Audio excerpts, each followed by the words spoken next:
Dictation will start abruptly after 5 seconds.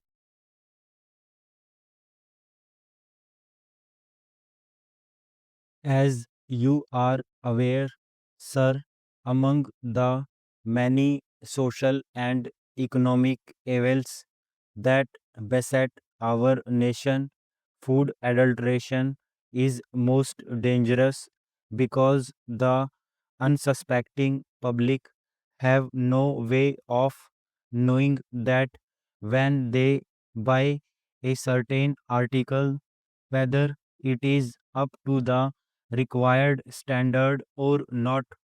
A great deal of quick money has been made by unscrupulous antisocial elements by adulterating foodstuffs. A great deal of ingenuity has gone into this whole process of adulteration. I was myself surprised, sir, when the committee went through this to learn in what ways special adulterants are manufactured in large quantities so that food can be adulterated. And very often, as you know, sir, the adulteration is of such a nature that it causes death or permanent injury and disablement to the people who consume those articles.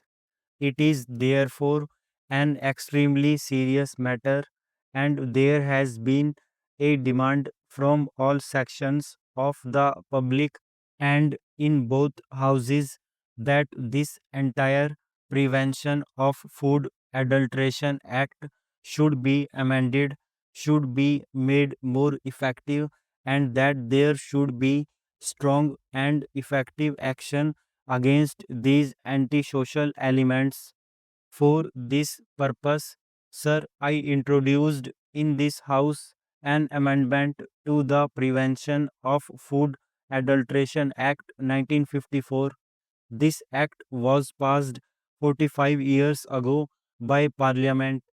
The experience of its administration, I must admit, sir, has not been very impressive so far, both because the act itself had loopholes and also, I must admit, because our administrative machinery, particularly in the states, was not really as effective as it should be.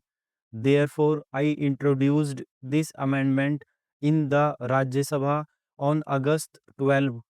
At that time, there was a demand from all sections of this House as well as the members of Parliament from the Lok Sabha and the general public that, in view of the very important nature of this legislation, it should be referred to a joint select committee. So, in response to that, it was referred to a joint select committee. It had 33 sittings and presented its report. It looked into almost 250 memoranda and discussed this matter for a considerable period of time, about a year.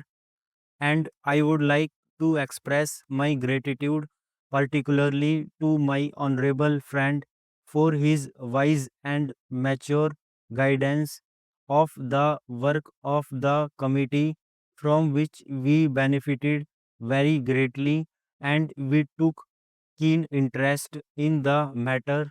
The bill that has now emerged is definitely a great improvement upon the bill that we had originally introduced. Sir, the basic effort in this bill has been threefold.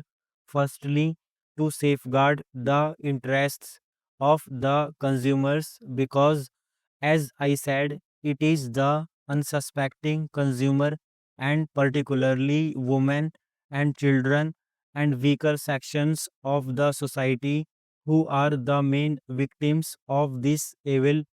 Secondly, it is to prevent undue harassment to the trader, whether it is the producer the wholesaler or the retailer, whereas we should certainly keep a very strict watch upon them. There should not be any cause for undue harassment. And thirdly, the act should be capable of effective implementation because there was a general feeling among the members of the committee that implementation had been lacking. These were the three major principles that were kept in mind by the committee in its deliberations. Sir, with your permission, I will very briefly put before the Honorable House some of the salient features of the bill that I have now presented. The finest point is that a distinction has been made between adulteration that is capable of easy detection by the eye and adulteration which is not. In other words, if something is adulterated and is visible, at least the consumer has the opportunity to take necessary precautions. But if it is processed and cooked, then there is no way by which the consumer can know whether it is adulterated or not until he has reaped the ill effects of adulteration. Therefore, we have redefined primary food and we have now, for the first time, introduced a graded system of punishments, a graded system of penalties. On the one hand, we have exempted altogether as a result of a lot of evidence that was brought before us primary food which is substandard due to purely natural causes in which there is no human agency and which is primary food, in other words which is easily visible. In such cases, there is no penalty and it has been taken out of the act.